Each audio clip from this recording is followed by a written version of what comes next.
Bore da, a chroeso I wasanaeth boreol Eglwys Dewi Sant ar y 15fed Sul wedi'r Drindod. Themau'n gwasanaeth y bore yma yw codi croes a chanlyn Crist.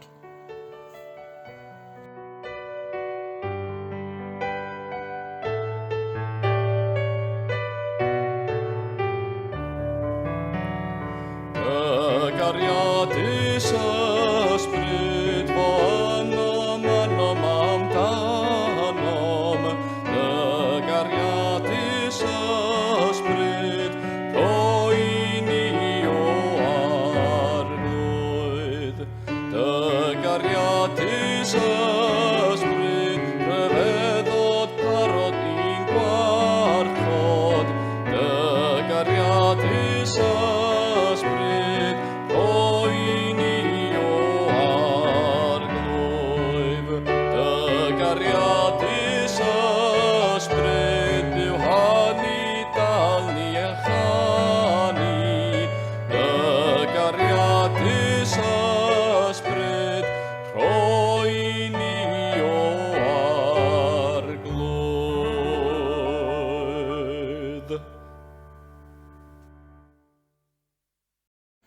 Os mynd neb dod ar fy ôl I, rhaid iddo ymwadu ag ef ei hun a chodi ei groes am canlyn I. Deithom ynghyd yn deulu Duw ym mhresenoldeb ein tad mewn llonyddwch. Mae gan yr arglwydd eiriau ar gyfer y blenedig, anogaeth ar gyfer y rhai sy'n straffaglu, a chysur ar gyfer ein hyneidiau. Deiwn at ein gilydd fel disgyblion, gan ddisgwyl yr ior a'n harweinydd. At bwy rydym ni'n troi, trown at yr arglwydd. At bwy rydym ni'n gwrando, gwrandawn ar yr arglwydd. Dewch felly, gadewch I ni addoli'r arglwydd.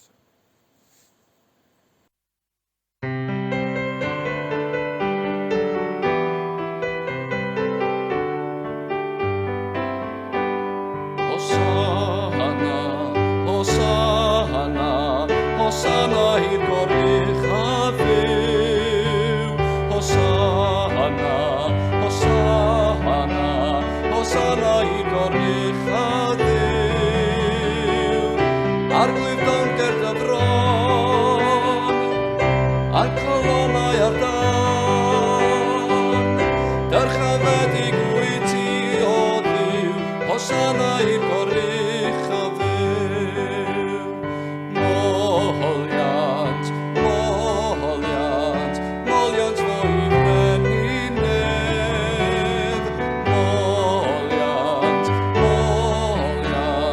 Moliant fo I freninedd. Arglwydd donker dy fron, a'n colonnau ar dan. Dyrchafedig wyt Ti o Dduw, moliant fo I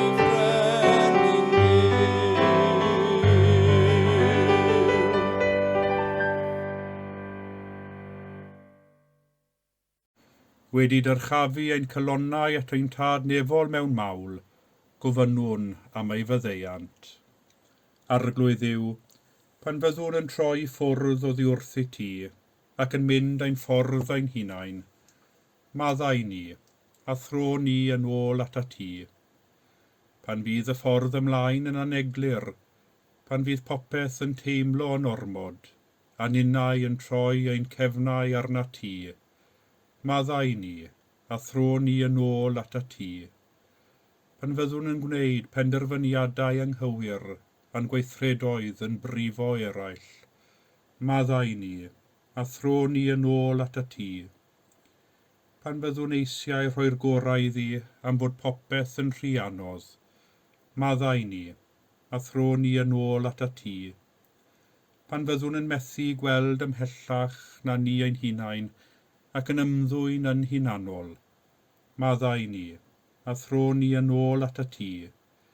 Pan byddwn yn methu dy roi Di ac eraill yn gyntaf, maddau ni, a thro ni yn ôl at a Ti. Bydde Di Dduw holl alluog sy'n maddau I bawb sy'n wir y difeiriol, drwy gyrhau wrthych a chryddhau o bechod, a'ch cadarnhau mewn daioni, a'ch cadw yn y bywyd tragwyddol, trwy Iesu Grist ein harglwydd. Amen.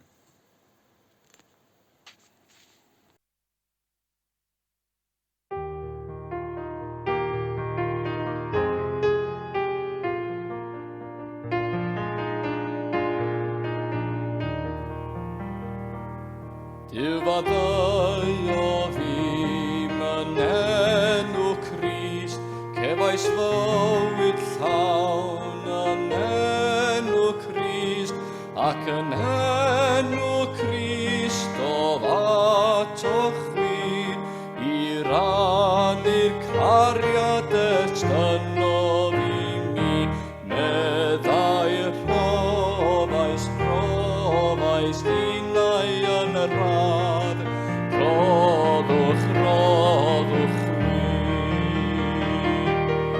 Ewch yn fy enw i ddinas a glad, dwedwch mai byw ydw i fi. Pob gathu a rhoer yn enw Crist, drwy'r nef a'r byd yn enw Crist, ac yn enw Crist o ddatoch fi, i rannu'r gathu a estynnodd i mi, meddai'r rhoddais unau yn yr had, roddwch fi. Ewch yn fy enw i ddinas a glad, dwedwch mai byw ydw i fi.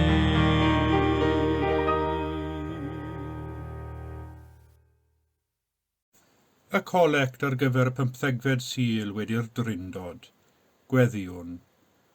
O Dduw yn dy drigaredd hael, anfonais yr ysbryd glân ar dy eglwys yn hanesol dy gariad. Gyniataeth bobl fod yn danbaid yng nghymdeithas yr Efengil, fel gan fyw'n wastadol yn o ti, y ceir hwy yn gadar mewn ffydd, ac yn ymroddgar a'i gwasanaeth, trwy Iesu Grist ein harglwydd, sy'n fyw ac yn teyrnasu gyda thi yr ysbryd glân, yn un Duw, yn awr ac am byth. Amen. Gwrandewch Efengil Crist yn ôl Sant Marc, gogoniant i ti o arglwydd. Aeth Iesu ei ddisgyblion allan i bentrefi Caesarea Philippi, ac ar y ffordd holodd ei ddisgyblion. Pwy meddai wrthynt, a mae pobl yn dweud ydw i fi. Dywedasant wythau wrtho, mae rhai'n dweud Iwan Fedyddiwr, ac eraill Elias, ac eraill drachefn un o'r proffwydi. Gofynnodd ef iddynt, a chwythau, pwy meddwch chwi ydw i fi? Atebodd Pedr ef, ti yw'r Meseia. Rhybyddiodd hwy beidio dweud wrth neb amdano. Yna dechreuodd ei dysgu bod yn rhaid i fab y dyn ddioddef llawer, a chael ei wrthod gan yr hiniriaid a'r prif offeiriaid a'r ysgrifenyddion, a'i ladd, ac ymhen trydiau at gyfodi. Yr oedd yn llefaru'r gair hwn yn gwbl agored, a chymerodd Pedr ef ato a dechrau ei gyrryddu. Troi syntau, ac wedi edrych ar ei ddisgyblion, cerryddodd Pedr. Dos ymaith o'm golwg, Satan, meddai, oherwydd nid ar bethau Duw y mae dy fryd, ond ar bethau dynol. Galwodd ato'r dyrfa ynghyd a'i ddisgyblion, a dywedodd wrthynt. Os mynd neb ddod ar fy ôl i, rhaid iddo ymwadu ag efau hun a chodi ei groes am canlyn i. Oherwydd pwy bynnag a fy'n gadw ei fywyd, fe'i cyll, ond pwy bynnag a gill ei fywyd ar fy mwyn i ar Efengil, fe'i ceidw. Pa elw a gaiff rhywun o ennill yr holl fyd a phorffedi ei fywyd, oherwydd beth all rhywun ei rhoi'n gyfnewid am ei fywyd. Pwy bynnag fydd a chywilydd ohono fi ac o'm geiriau yn y genhedlaeth aniwiol a phechadurus hon, bydd ar fab y dyn hefyd gywilydd ohonynt hwy, pan ddaw yng ngogoniant ei dad, gyda'r engylion sanctaidd. Dyma Efengil yr arglwydd, moliant i ti, o Grist.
Gwrandewch Efengil Crist yn ôl Sant Marc, gogoniant I ti o arglwydd. Aeth Iesu ei ddisgyblion allan I bentrefi Caesarea Philippi, ac ar y ffordd holodd ei ddisgyblion. Pwy meddai wrthynt, a mae pobl yn dweud ydw I fi. Dywedasant wythau wrtho, mae rhai'n dweud Iwan Fedyddiwr, ac eraill Ileias, ac eraill drachefn un o'r proffwydi. Gofynnodd ef iddynt, a chwythau, pwy meddwch chwi ydw I fi? Atebodd Pedr ef, ti yw'r Meseia. Rhybyddiodd hwy beidio dweud wrth neb amdano. Yna dechreuodd ei dysgu bod yn rhaid I fab y dyn ddioddef llawer, a chael ei wrthod gan yr hiniriaid a'r prif offeiriaid a'r ysgrifenyddion, a'i ladd, ac ymhen trydiau at gyfodi. Yr oedd yn llefaru'r gair hwn yn gwbl agored, a chymerodd Pedr ef ato a dechrau ei gyrryddu. Troi syntau, ac wedi edrych ar ei ddisgyblion, cyrryddodd Pedr. Dos ymaith o'm golwg, Satan, meddai, oherwydd nid ar bethau diw y mae dyfryd, ond ar bethau dynol.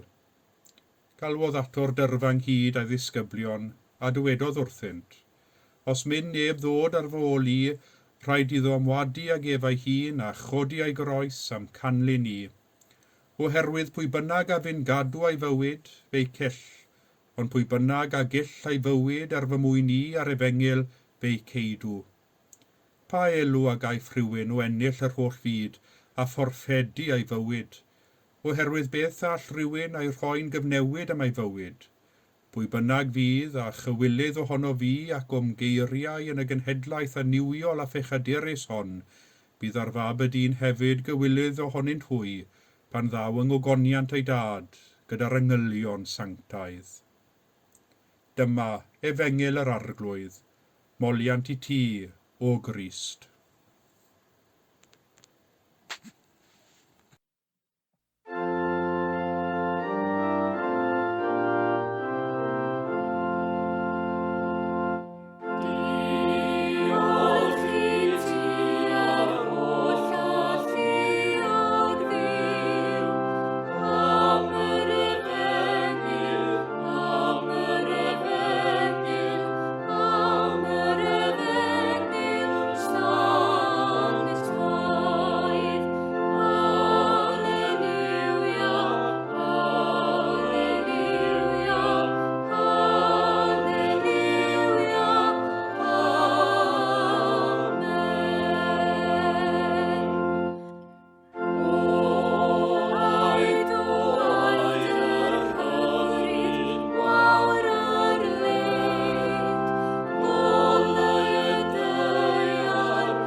Galwodd Iesu ato'r dyrfa ynghyd a'i ddisgyblion, a dwedodd wrthynt, os mynd neb ddod ar fy ôl I, rhaid iddo ymwadu ag efau hun a chodi ei groes am canlyn I.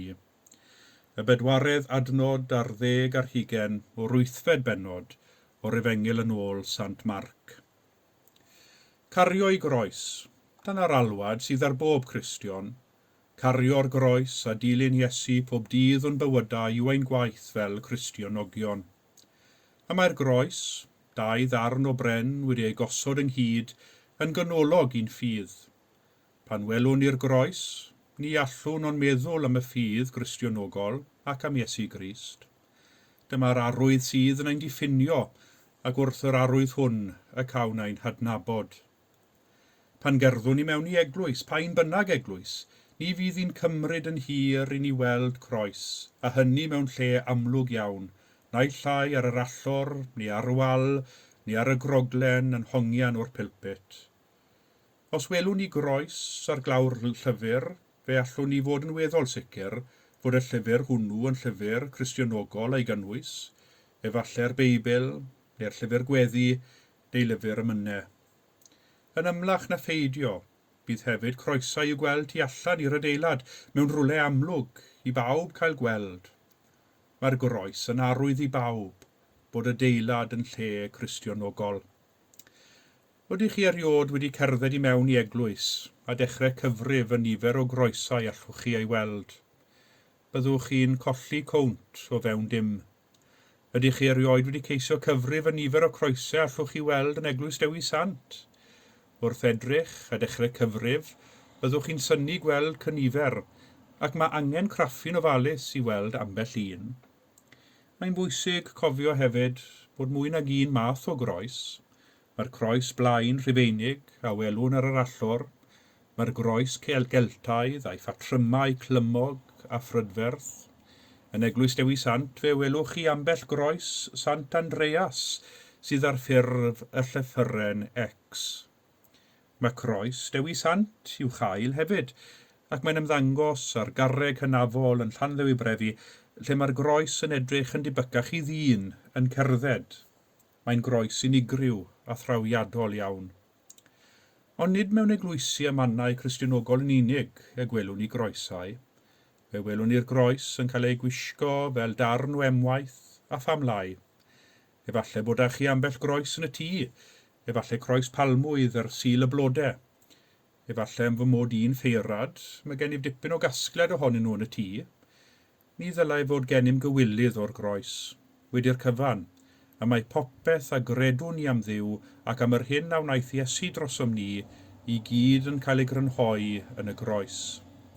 Ar yr un llaw, mae'r groes yn arwydd o ddioddefaint a marwolaeth. Ni allwn ni anwybyddu na chuddio hynny. Mae'n rhan bwysig iawn o'n ffydd a phrofiad bywyd. Wedi'r cyfan, bu farw Iesu ar groes. Ond oherwydd marwolaeth Iesu, mae'r groes wedi throi yn arwydd o gariad a gobaith, maddeuant y bywyd buddugoliaeth. Mewn eglwysi Anglicanaidd, y groes sydd ar yr allor heb eithriad yw'r groes wag. Nid yw'r Iesu croeshoeliedig yno, fe orchfygodd ar fore'r trydydd dydd. Wedi'r prynhawn garw a thywyll, daeth gwawr newydd ar y byd. Bob tro rydym yn edrych ar y groes, rydym yn gwneud hynny yng ngoleuni'r atgyfodiad. Yn y darlleniad o'r Efengil y bore yma, sy'n dod hanner ffordd trwy Efengil Marc, fe gawn Iesu yn dechrau troi ei olwg a'i feddwl tuag at Jerusalem ar groes. Pan ofynnodd i'w ddisgyblion, pwy meddwch wi ydw i fi? Ateb Simon Pedr oedd, ti yw'r Meseia. I ddisgyblion Iesu fel i'r mwyafrif o bobl yng nghyfnod Iesu, y Meseia oedd yr un a oedd yn mynd i dod i waredu'r bobl oddi wrth ei gorthrymderau. Un a fydde'n dod o linach y brenin Dafydd, a benodwyd gan Dduw yn frenin i deyrnasu mewn cyfiawnder ac i weinyddu barn gywir. Dyna oedd y Meseia. Roedd disgwyl mawr amdano. Roedd y proffwydi wedi sôn amdano, ac yr oedd Iesu ac yn Iesu, fe welodd y disgyblion Meseia Duw yn sefyll yn ei plith, yn barod i gymryd ei orsedd yn Jerusalem.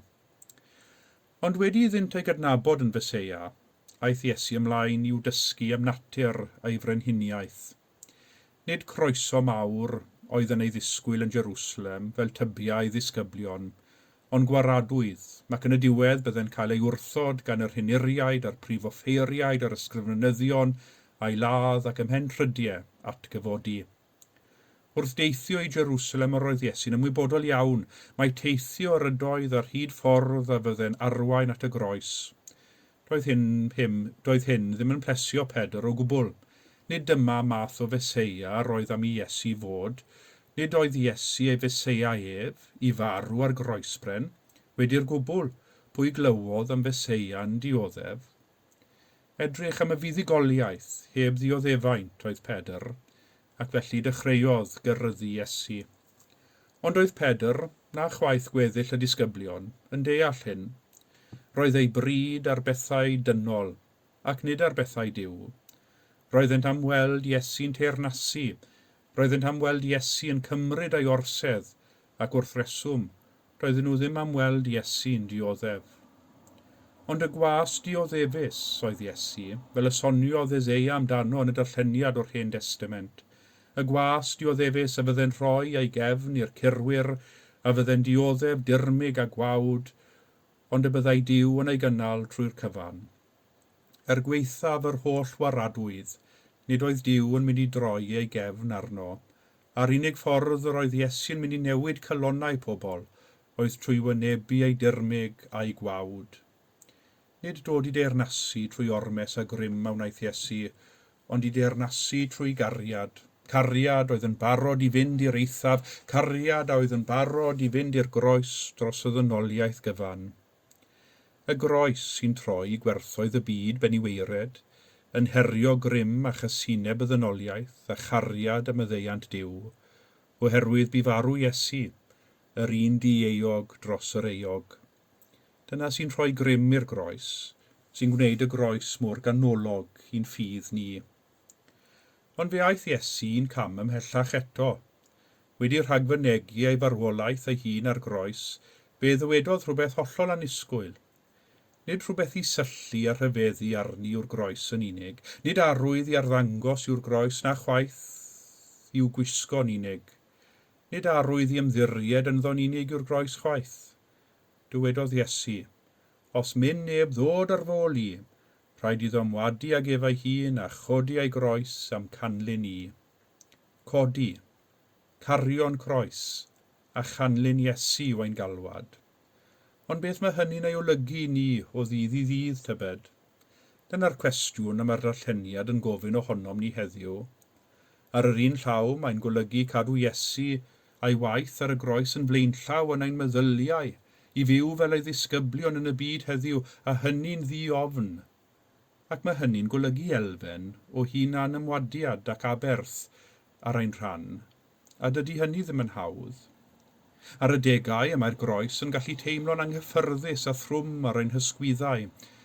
Wrth i ni ganlyn Iesu am ei ffordd y groes weithiau yn gallu teimlo'n serth a chil. Ar y degau eraill, efallai'n bod yn wynebu dirmig a gwawd pobl eraill.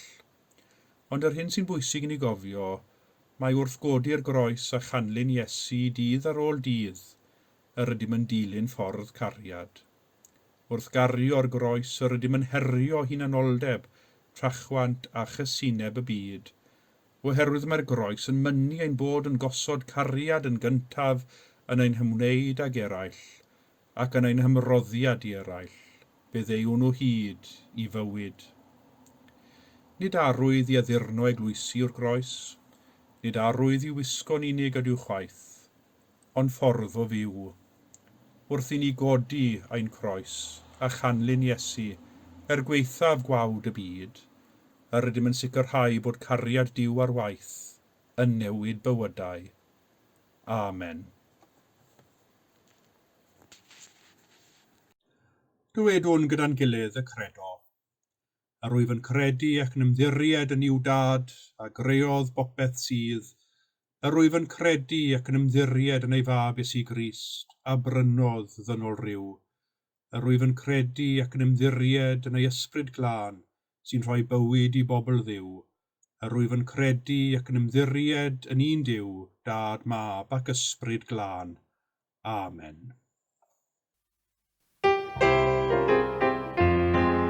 Anfonodd Iesu fi i'r byd i wneud ei waith a gwneud y siŵr y dau ei deyrnas efo'n ffaith. Anfonodd Iesu fi i'r byd i wneud ei waith a gwneud y siŵr y dau ei deyrnas efo'n ffaith. Nid gwaith anghyddion niw, troi byd o boen a braw, yn fyd o gariad ni a heddwch ar bob llaw. Anfonodd Iesu fi i wir rhyddhau ei fyd, o fyw o help i wneud dy wyllus ni o hyd. Gweddiwn ar y tad dros yr eglwys a'r byd. O arglwydd, gwarchod y chyfarwyddad eglwys yn ffordd y gwirionedd, undod a moliant. Llanwn ni anerth d'ysbryd glân i gadw'n ffyddlon yng ngoleuni'r groes. Arglwydd, yn dy drigaredd, gwrando ein gweddi.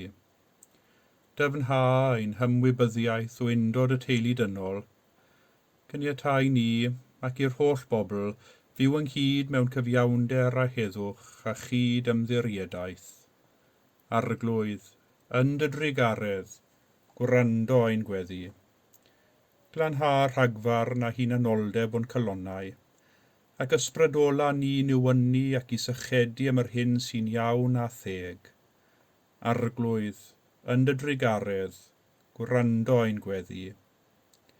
Disg ni ddefnyddio dy greadigaeth gogoniant i ti, fel y gall pawb gyfranogi o'r pethau da yr wyt yn ei darparu. Arglwydd, yn dy drigaredd, gwrando ein gweddi. Arwain ni garu ein gilydd, ac una ni yng nghwasanaeth dy deyrnas. Arglwydd, yn dy drigaredd, gwrando ein gweddi. Nertha bawb sy'n rhoi ei hynny a'i medr i wella'r rhai sy'n glaf o gorff, meddwl neu ysbryd. A ryddha bawb a'i gaethiwyr gan afiechyd, ofn neu anobaith. Arglwydd, yn dy drigaredd, gwrando ein gweddi. A gweddiwn gyda'n gilydd. Nefol dad, diolchwn i ti am ein cartrefi a'n teuluoedd, am fwyd a dillad, ac am bob hapusrwydd y gall rieni a phlant ei rannu. Gyfynwn am eithgariad ein hamgylchynu, a ddofal ein hamddiffyn, ac am gael adnabod y dangnefedd bob amser. Arglwydd yn dy drigaredd, derbyn y gweddiau hyn, mwyn dy fab Iesu Grist ein harglwydd. Amen. Fel y dysgodd ein hiechawdwr ni, gweddiwn yn hyderus. Ein tad, yr hwnnwyt yn y nefoedd, sancteiddiau'r denw, deled dy deyrnas, gwneler dewyllus, megis yn y nef, felly ar y ddeiar hefyd. Dyroi ni heddiw ein bara beunyddiol, a maddau ni ein dyledion, fel y myddeiw nina i'n dyledwyr, ac nac arwain ni brofedigaeth, eithir gwared ni rhag drwg, canis eiddot ti yw'r deyrnas, a'r gallu a'r gogoniant, yn oes oesoedd. Amen.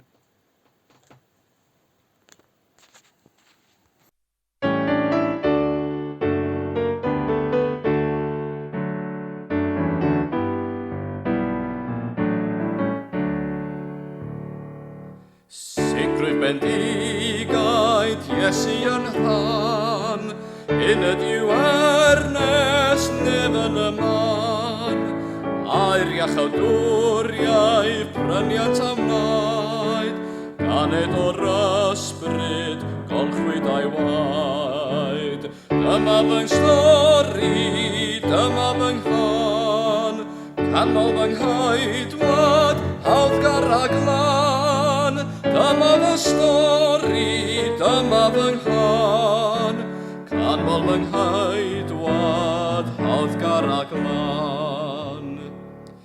Ildiom ddiamod, perffaith mwynhad, profi llawenydd nefol ryddhad.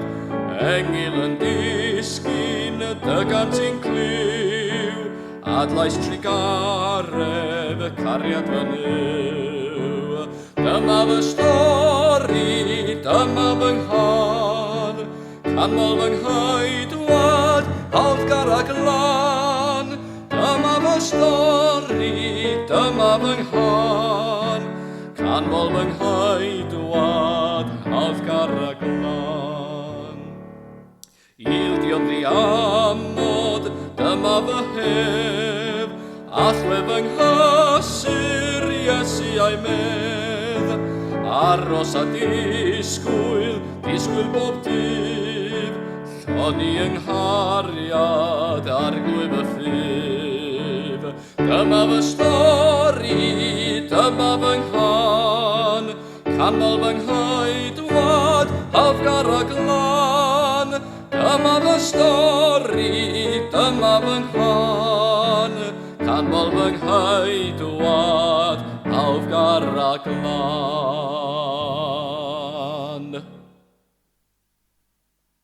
Gweddiwn am fendith Duw. Boed i Dduw y Tad ein bendithio, boed i Grist y Mab ein hymgeleddu, boed i'r ysbryd glân ein goleio o'r ddyddiau ein bywyd, bydded yr arglwydd i ni yn amddiffynfa ac yn geidwad corff ac enaid. A bendith Duw holl alluog, y Tad Mab yr ysbryd glân, a fo'n eich plith ac a drigo gyda chwi yn wastad. Amen.